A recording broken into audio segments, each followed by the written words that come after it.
இன்றைக்கி plum cake செய்கிறது எப்படின்னு பார்ப்போம். அதுக்கு திராட்சை, பேரிச்சம்பழம் இதெல்லாம் அளவு வந்து உங்களோட அளவு தான். முந்திரி நான் சின்ன சின்னதாக கட் பண்ணி வச்சுருக்கேன். டூட்டி ஃப்ரூட்டி, கருப்பு திராட்சை, பாதாம், செர்ரி, இதெல்லாம் வந்து நான் வந்து ஆரஞ்சு ஜூஸ் எடுத்து வச்சுருக்கேன். அந்த ஒரு பழம் ஜூஸு அதுலேருந்து இதை ஒரு 10 நிமிஷம் வந்து நம்ம இதில் அப்படியே வந்து ஊற வச்சிடணும்.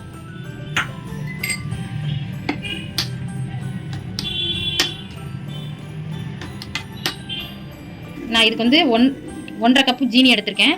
நான் இதில் 1/2 கப்பு வந்து நம்ம வந்து கேரமல் பண்ணணும். அடுப்பை லோ ஃப்ளேமில் வச்சு இதை வந்து கேரமல் பண்ணணும். அதுக்கு சும்மா லைட்டாக தண்ணி ஊற்றிக்கணும். இப்போ நான் 2 கப் மைதா எடுத்திருக்கேன். இதுக்கு 1.5 கப் ஜீனி, 1/4 கப் ஆயில், 1/4 கப் வந்து பால் எடுத்திருக்கேன். இதில் நம்ம 1/2 கப்பு தான் நான் கேரமல் பண்ணுறேன். 1/2 கப்பு வந்து நம்ம மிக்சியில் போட்டு நல்லா நைஸாக பவுட்ரு பண்ணிக்கணும். அதை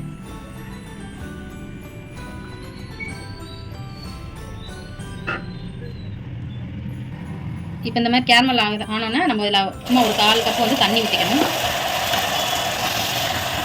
தண்ணி ஊற்றினா இந்த மாதிரி கட்டியாக வரும். அதை வந்து நம்ம வந்து இதை அப்படியே கரைச்சி விடணும்.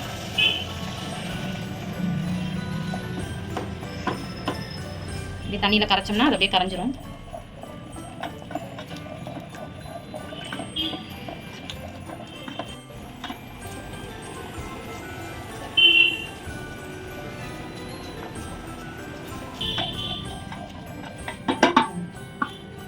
இப்போ நம்ம இதை தனியாக எடுத்து ஒரு பவுலில் வந்து இதை நம்ம ஊற்றி வச்சுக்கணும்.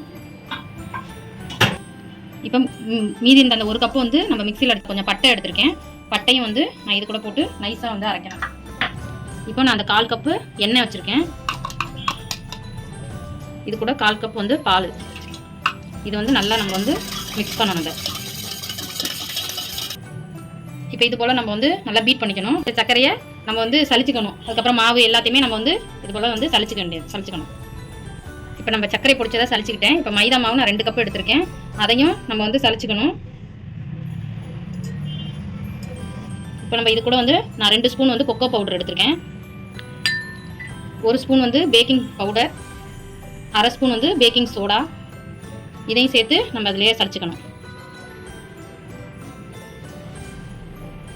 இப்போ நம்ம சலிச்சது கூட இந்த கேரமல் பண்ண தண்ணியை வந்து இது கூட போட்டு நல்லா இது வந்து கட்டி போடாமல் இதை நல்லா மிக்ஸ் பண்ணிக்கணும். இந்த அளவுக்கு கட்டி இல்லாமல் நம்ம வந்து நல்லா கரைச்சிக்கணும். இதில் நம்ம வந்து அந்த ஊற வச்ச நட்ஸ் எல்லாத்தையும் இதில் போட்டு மிக்ஸ் பண்ணிக்கணும்.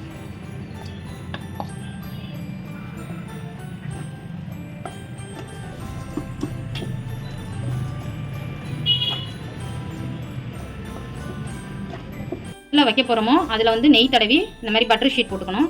போட்டுட்டு இதை எல்லாத்தையும் நம்ம இதில் அப்படியே ட்ரான்ஸ்ஃபர் பண்ணிட வேண்டியதான்.